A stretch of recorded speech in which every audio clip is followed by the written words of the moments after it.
I'm a 30-year-old woman and I've been married to my husband, Eric, 31M, for 3 years now. We're expecting our first child and I'm currently 5 months pregnant. We decided to have my baby shower earlier than usual because I didn't want to wait until the 7th or 8th month. I'm really excited about becoming a mother, but recent events have cast a shadow over what should be a joyous time. Before I get into the current situation, let me give you some background on how Eric and I met. It's actually a pretty interesting story that involves trust from the very beginning. 4 years ago, I witnessed an incident where a girl was making false allegations against Eric's friend. I was at a local coffee shop when I overheard an argument between Eric's friend and this girl. She was accusing him of harassment, but I clearly saw that he hadn't done anything wrong. In fact, she was the one who had been bothering him, trying to get his attention despite his polite refusals. A few days later, Eric approached me at the same coffee shop. He introduced himself and explained that he was friends with the guy I had seen. He asked if I would be willing to testify about what I had witnessed. Without hesitation, I agreed because I knew his friend was innocent. I couldn't stand the thought of someone being falsely accused of such a serious allegation. That's how Eric and I first met. We exchanged numbers to stay in touch about the case, but we soon started talking about other things too. Our friendship grew quickly, and we found ourselves spending more and more time together. I remember one time we went hiking together, and Eric helped me overcome my fear of heights. We decided to tackle a trail that was known for its steep climbs and beautiful views. As we started ascending, I felt my palms getting sweaty and my heart racing. Eric noticed my discomfort and gently took my hand. He was so patient and understanding, encouraging me every step of the way. When we finally reached the lookout point, the view was breathtaking. As I stood there with Eric's hand still in mine, I realized I was falling for him. Another memorable moment was when we went to a food festival together. Eric has some severe food allergies, and I was so impressed by how carefully he navigated the different booths, always asking about ingredients. I found myself wanting to protect him and make sure he was safe. At one point, a vendor assured us their dish was allergen-free, but I noticed some cross-contamination happening at their station. I spoke up immediately, potentially saving Eric from a dangerous reaction. The gratitude in his eyes at that moment made my heart melt. As we spent more time together, our relationship naturally progressed. We shared so many interests, from our love of old movies to our passion for volunteering at the local animal shelter. Every moment with Eric felt right, like we were two puzzle pieces that fit perfectly together. Eric proposed to me 6 months after we met, during a picnic in the park where we had our first date. It wasn't an elaborate, over-the-top proposal, but it was perfect for us. He had packed all my favorite foods, including the cupcakes from the bakery where we had our first coffee together. As the sun was setting, he got down on one knee and asked me to spend the rest of my life with him. Of course, I said yes. Our wedding was beautiful, but it wasn't without its challenges. Eric's twin sister, Ashley, 31F, has never liked me. I'm not entirely sure why, but she's made it clear from the beginning that she doesn't approve of our relationship. At first, I thought it was just typical protective sister behavior, but as time went on, it became clear that her dislike ran deeper. Despite Ashley's feelings, Eric still chose to marry me. Ashley didn't want to attend the wedding, but she did for her brother's sake. I can still remember the cold look she gave me as I walked down the aisle. It was a stark contrast to the love and joy on Eric's face. Ashley has been in a relationship with John, 34M, a divorcee, for about a year now. John has a son, Daniel, 7M, who's a really sweet kid. I actually get along well with John. He's a gentleman and seems to understand things better than Ashley does. He's always polite and considerate, often acting as a buffer between Ashley and me at family gatherings. Now, here's where the current problem comes in. I was discussing preparations for my baby shower with Eric when Ashley called. She didn't ask, she demanded that we celebrate Daniel's 8th birthday during my baby shower. Apparently, Daniel's birthday is 3 days after my shower, and Ashley doesn't want to pay for a separate celebration. She said if she had to celebrate later, she'd have to make an equal contribution, so she wanted us to accommodate Daniel's birthday during my shower. Then she hung up without even waiting for my response. I was left staring at the phone in disbelief, trying to process what had just happened. I was shocked by her behavior and immediately told Eric about it. He was just as surprised and upset as I was. We both agreed that this was completely unreasonable. My baby shower is supposed to be about celebrating our upcoming child, not about saving Ashley money on her boyfriend's son's birthday party. Eric and I spent hours discussing how to handle this situation. We both felt torn. On one hand, we didn't want to cause more family drama, especially with a baby on the way. On the other hand, we felt that giving in to Ashley's demands would set a dangerous precedent. We considered several options. Maybe we could have a small celebration for Daniel at the end of the baby shower? But that felt like it would take away from both events. Perhaps we could offer to contribute to Daniel's birthday party if Ashley held it separately? But why should we have to pay for her to do the right thing? In the end, Eric and I have decided to talk to his parents about this. We're hoping they might be able to reason with Ashley, or at least support our decision to keep the events separate. If Ashley doesn't back down, we're considering uninviting her from the baby shower altogether. I feel terrible about potentially excluding Daniel, who's innocent in all this. He's such a sweet kid, and I know he'd be confused and hurt if he couldn't come to the baby shower. But I don't see how we can have Ashley there if she's going to be so disruptive and selfish. This whole situation has added so much stress to what should be a happy time. I'm worried about the impact all this tension might have on my pregnancy. My doctor has already warned me about keeping my stress levels down, and this is certainly not helping. I can't help but wonder if I'm overreacting. Am I being too sensitive because of the pregnancy hormones? Should I just give in to keep the peace? But then I think about how this is just one in a long line of inconsiderate actions from Ashley, and I feel angry all over again. Eric has been incredibly supportive throughout all of this. He's made it clear that he's on my side and that he won't let his sister ruin this special time for us. But I know it's hard for him too. Despite everything, Ashley is still his twin sister, and I can see the pain in his eyes when he talks about possibly having to uninvite her. So, Reddit, Aida for refusing to combine my baby shower with my nephew's birthday celebration? Am I being unreasonable, or is Ashley out of line? How would you handle this situation? I could really use some outside perspective on this. First update. It's been about 2.5 months since my original post, and a lot has happened.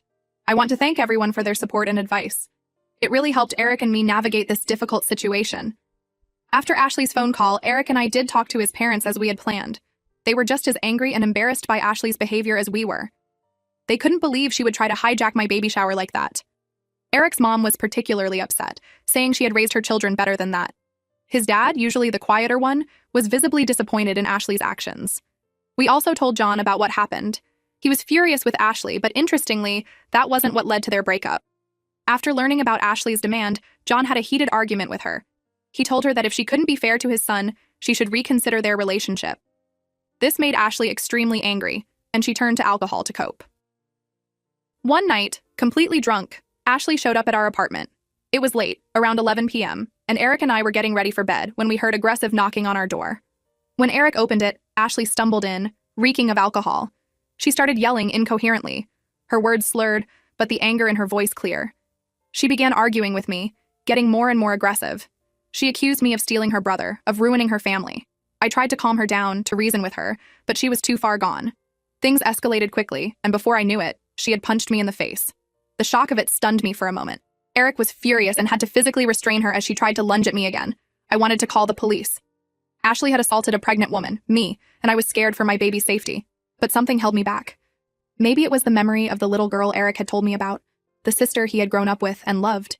Instead, I called John. When John arrived and saw what had happened, he was horrified. He took one look at my bruised face, at Ashley struggling against Eric's grip, and made a decision. He broke up with Ashley on the spot, telling her that he couldn't be with someone who would endanger a pregnant woman, let alone her own family. In the days that followed, Ashley's drinking got worse. She would call me when she was drunk, hurling abuse and insults. She blamed me for John leaving her, for ruining her life. Other times, she would call Eric and yell at him for being a coward who was afraid of his wife. It was a really difficult time for everyone. Eric was torn between his love for me and his concern for his sister. I could see the toll it was taking on him. He wasn't sleeping well, constantly worried about what Ashley might do next. We installed a security system in our apartment, just in case she tried to break in. The situation came to a head one night when Ashley, completely intoxicated, got behind the wheel of her car. She ended up crashing into her parents' house because she couldn't control the vehicle. The sound of screeching tires and crashing metal woke the whole neighborhood. Eric's parents rushed out to find Ashley unconscious in the driver's seat, the front of their house a mess of broken bricks and shattered glass. Thankfully, no one was hurt, but it was the wake-up call her parents needed. They realized they had to take drastic action and decided to put Ashley in rehab. It wasn't an easy decision, but they knew it was necessary. Ashley fought against it at first, but eventually, she agreed to go.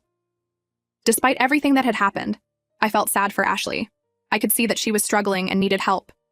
The Ashley that had done these terrible things wasn't the real Ashley. She was buried under layers of anger, resentment, and alcohol. I even encouraged John to visit her in rehab, thinking that having support might help her recovery. To his credit, John agreed, saying he was open to reconciliation if Ashley genuinely tried to become a better person. He still cared for her, despite everything that had happened, and he knew that Daniel missed her too. Over time, Ashley started to show signs of improvement. She began to engage with her therapy and seemed committed to getting sober. It's been a long and difficult process, but we're starting to see glimmers of the old Ashley, the person she was before all this negativity took over. Eric and I have been visiting her in rehab too. The first few visits were awkward and tense. Ashley couldn't look me in the eye, ashamed of what she had done. But slowly, we've started to rebuild our relationship. She's apologized multiple times for her behavior, especially for hitting me. I can see the genuine remorse in her eyes. As for me, I'm now in the final stages of my pregnancy. My due date is approaching quickly, and the baby could arrive any day now. Despite all the drama with Ashley, Eric and I are more excited than ever to welcome our little one into the world. We ended up having a beautiful, drama-free baby shower. Ashley wasn't there, of course, but we did invite John and Daniel. It was a lovely day filled with love and support from our friends and family. Daniel was a bit confused about why his aunt Ashley wasn't there, but John explained it in a way he could understand. Looking back, I'm glad we stood our ground about not combining the baby shower with Daniel's birthday. It would have been unfair to both Daniel and our unborn child to try to merge the two celebrations. We ended up attending Daniel's birthday party a few days after our baby shower.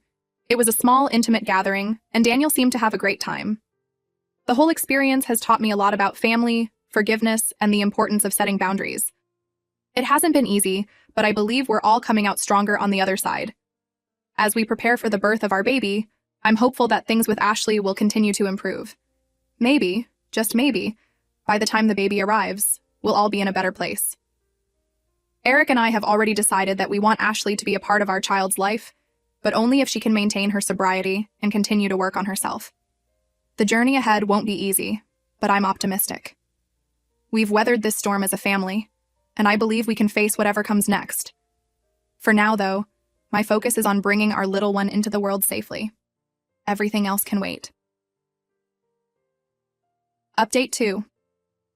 It's been 3 months since my last update, and I'm happy to report that things have taken a turn for the better. I'm writing this update from Ashley and John's wedding reception, which is something I never thought I'd be able to say. After my last update, Ashley continued to make progress in rehab. She committed herself fully to the program and worked hard on her sobriety. As she became more clear-headed, she started to realize the harm she had caused to her relationships, especially with Eric and me. About a month after my last update, I gave birth to a beautiful baby girl. We named her Lily, and she immediately became the center of our world. To our surprise, one of our first visitors in the hospital was Ashley. She came with John and Daniel, bearing flowers and a heartfelt apology. Ashley broke down in tears when she saw Lily. She apologized for everything: the baby shower incident, the drunk driving, the physical altercation, and all the hurtful words she had said. It was clear that she was genuinely remorseful and wanted to make amends. Over the next few weeks, Ashley continued to visit us. She was always sober, always respectful, and seemed to genuinely want to be a part of Lily's life. Slowly but surely, we started to rebuild our relationship. As Ashley continued to show improvement, her relationship with John also began to heal. They started dating again, taking things slow and putting Daniel's needs first. It was beautiful to see how Ashley's renewed focus on sobriety and personal growth positively impacted their family dynamic. Which brings us to today, Ashley and John's wedding. It's a small, intimate affair, but it's full of love and joy. Lily, now 3 months old, is here too, gurgling happily in her little flower girl dress. Looking around the reception, it's hard to believe how far we've all come. Eric and I are dancing with Lily in my arms. John and Ashley are sharing their first dance as a married couple, with Daniel beaming proudly at his dad and new stepmom. Our relationship with Ashley isn't perfect. We're still working through some things, and there's a lot of trust to rebuild. But we're in a much better place than we were 6 months ago. Ashley has been sober for 5 months now, and she's committed to staying that way. As I watch Ashley laugh with John and Daniel, I feel a sense of peace. Our family has been through a lot, but we've come out stronger on the other side. I'm grateful for the progress we've made and hopeful for what the future holds.